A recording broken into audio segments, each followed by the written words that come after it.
At a time when the world around him was filled with uncertainty and shifting loyalties, Elijah walked with a quiet certainty that his journey was coming to an end, not in the way most people would expect.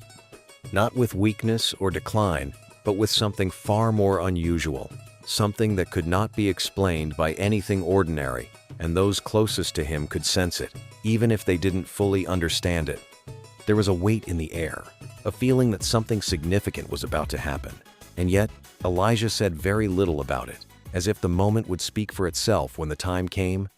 And walking beside him was Elisha, his student, his follower, and the one who refused to leave his side no matter how many times he was told to stay behind. They traveled together from place to place, and at each stop, Elijah told Elisha to remain there while he went on alone. But each time, Elisha responded with the same determination, refusing to be separated, insisting that he would not leave. And there was something deeper in that persistence, something beyond loyalty. It was as if he knew that if he turned back, he would miss something that could never be seen again. And so he stayed, step for step, until they reached the edge of the Jordan River, a moment that felt like a boundary, not just of land, but of something far greater. And without hesitation, Elijah removed his cloak, rolled it together, and struck the water. And instantly, the river parted, opening a path before them, allowing them to walk across on dry ground. A moment that echoed power, authority, and something that went far beyond human ability. When they reached the other side, Elijah turned to Elisha and asked him a question that carried more weight than it seemed at first. "What do you want me to do for you before I am taken away?" And Elisha didn't hesitate. He asked for a double portion of Elijah's spirit, not just strength, but the essence of who he was, the faith, the calling, the responsibility. And Elijah answered in a way that left everything uncertain, telling him that if he saw him being taken, then it would be granted, but if not, then it would not.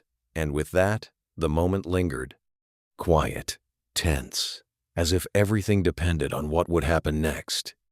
And then, without warning, everything changed.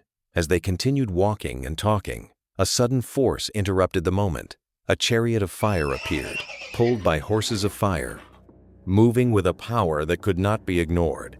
And in an instant, it separated the two men, creating a distance that could not be crossed. And before Elisha could fully react, Elijah was lifted from the ground, caught up in a whirlwind, rising higher and higher until he was no longer within reach. No final words, no gradual farewell, just a sudden departure that defied everything familiar, leaving behind only the memory of what had just taken place. Elisha stood there, watching it happen, calling out in shock and disbelief, knowing that he was witnessing something that few would ever understand.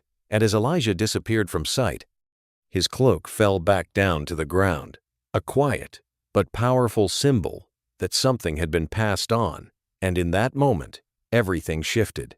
The responsibility, the mission, the continuation of what Elijah had started, it now rested on Elisha. And the story didn't end with death. It ended with departure, leaving behind a question that still lingers.